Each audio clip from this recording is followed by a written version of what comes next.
Facebook Live. He wants you to do a Brady Bunch headshot real quick. Let it roll for 1 minute and send it back. My hair. Good morning, good morning. I believe we're on Facebook Live right now. As you can tell, it is moving fast here. We are at Veterans Bridge. Is it rolling? It's rolling. We are at Veterans Bridge right now. I have to stop talking for a second because we have to record something real quick. And then I'll explain what is going on out here.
There we go. Sorry guys, and I'm making sure of course that we are on Facebook Live right now. Sorry, this is moving fast. As you guys know, and as you can tell, we're right now at Veterans Bridge in Brownsville, Texas. There has been a lot going on tonight. Paul, I think you need to zoom out a little bit. I could only see the corner of my head. Back up a little bit. There we go. All right, so this is what we have going on. We are at Veterans Bridge in Brownsville.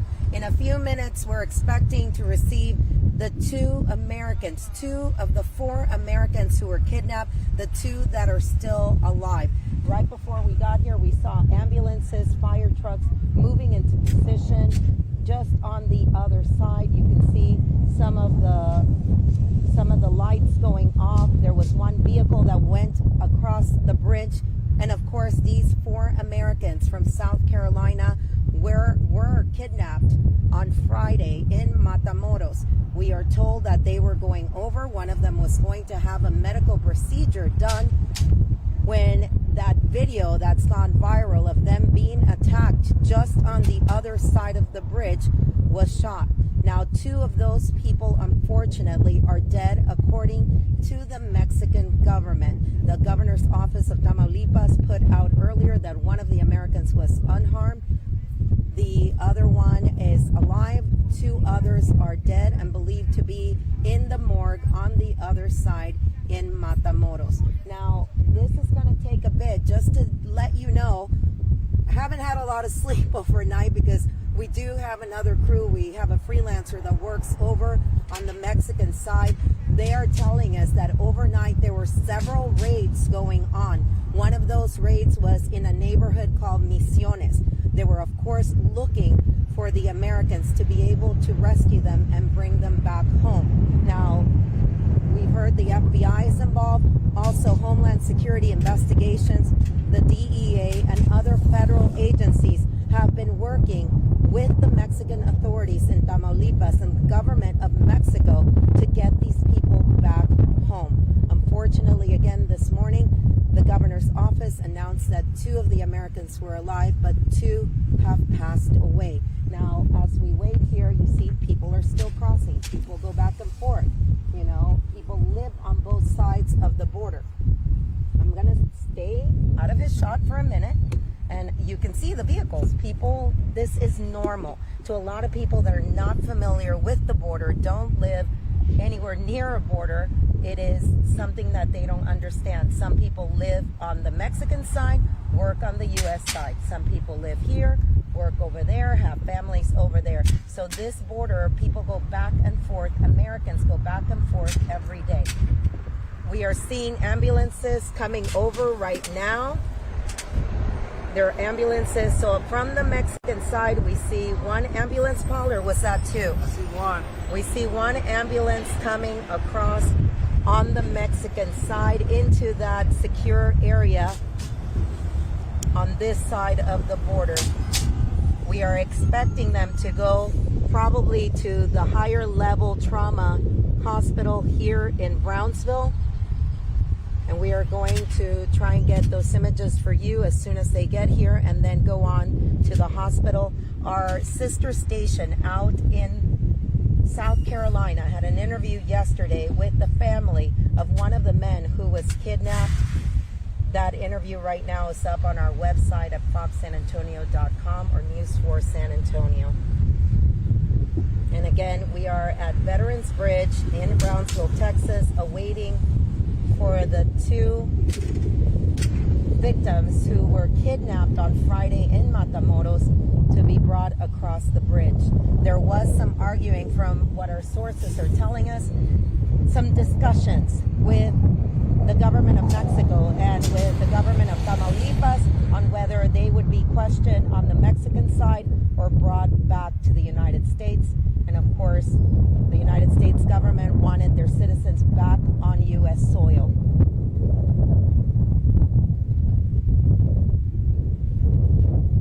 And again, as soon as they come across, there are ambulances from the Brownsville area already on the other side of the fence that you see on the left. They're there waiting. We did see one ambulance already coming from the Mexican side going into that secure area. Now, we believe, and I got to double check here real quick, I just looked it up, the higher level trauma hospital here in Brownsville would be Valley Regional Medical Center. That's where we believe they may be going, but there are two. There's a level 3 and a level 2. One of the two people, we were told, was in critical condition. So the thought right now is they will go straight to the hospital so they can be attended to by medical staff here in the United States.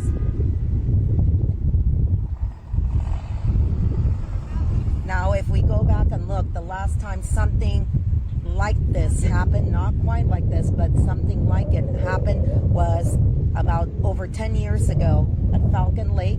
We had an interview last night with Tiffany Hartley. Tiffany Hartley and her husband were jet skiing Falcon Lake when they were surrounded by cartels. Her husband was shot and killed.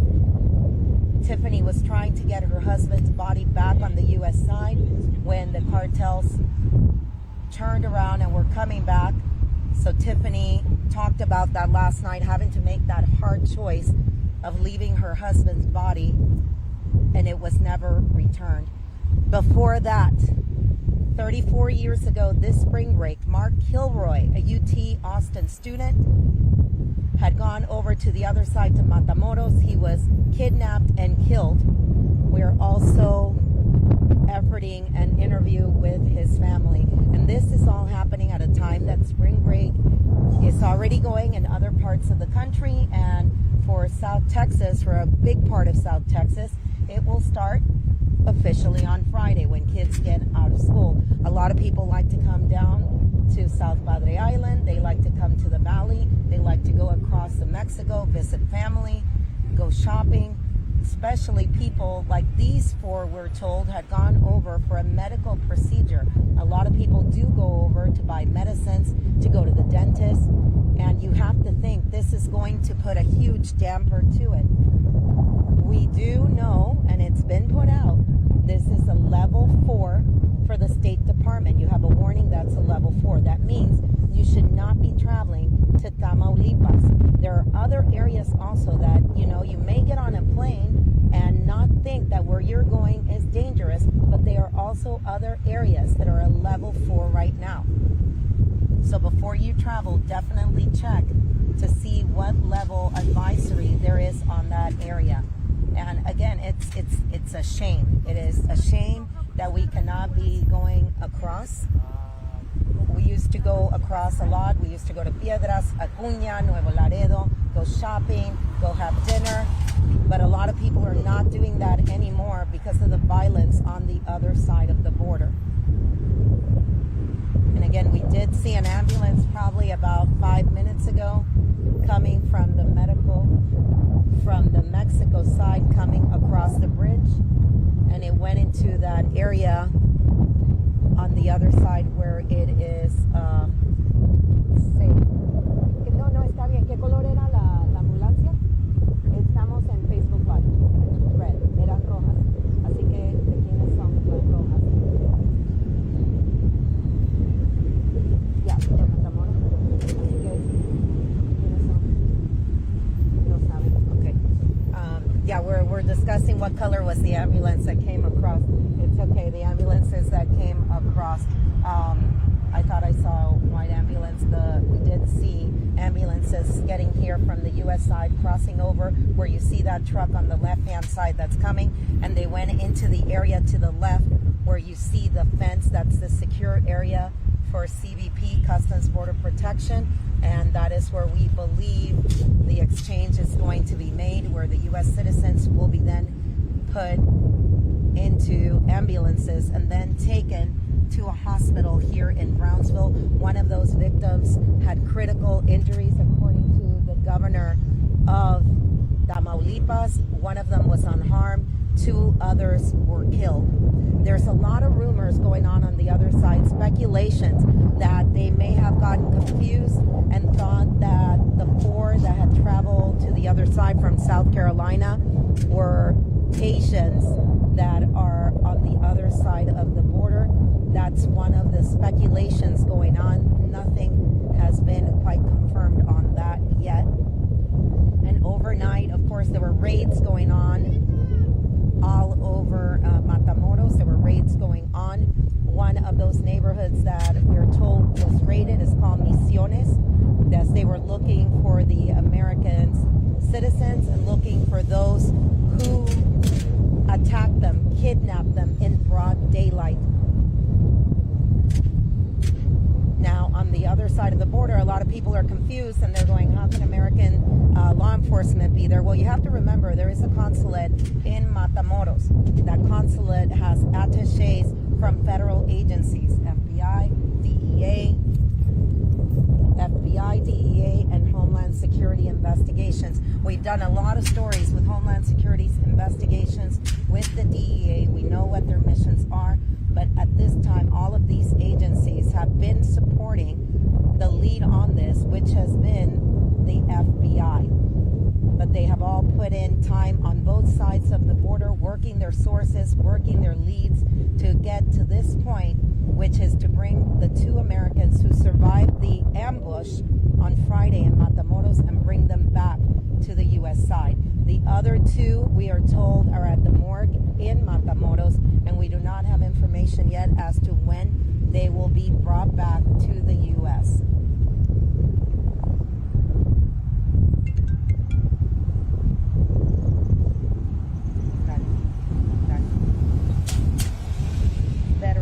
Veterans.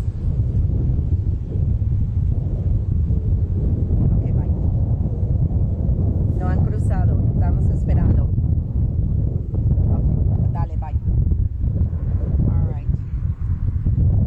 So if you're joining us now, we are at Veterans Bridge in Brownsville. We've been here since yesterday reporting when it was confirmed that the video that went viral on Friday night from Matamoros was in fact 4 U.S. citizens, all believed to be from South Carolina with North Carolina plates on the vehicle.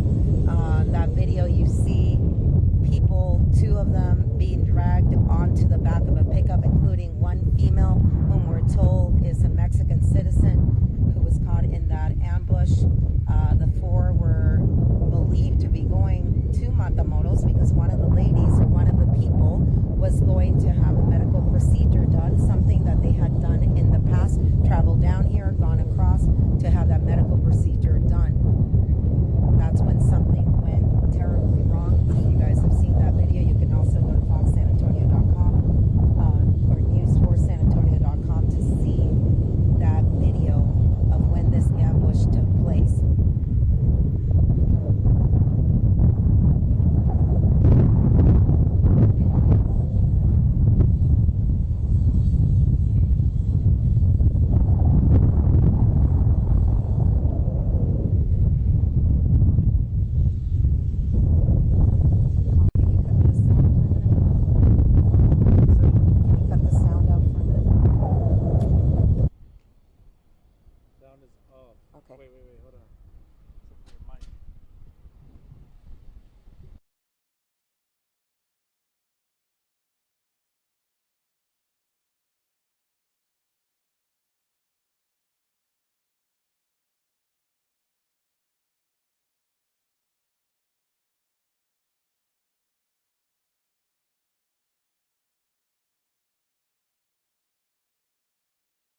ambulance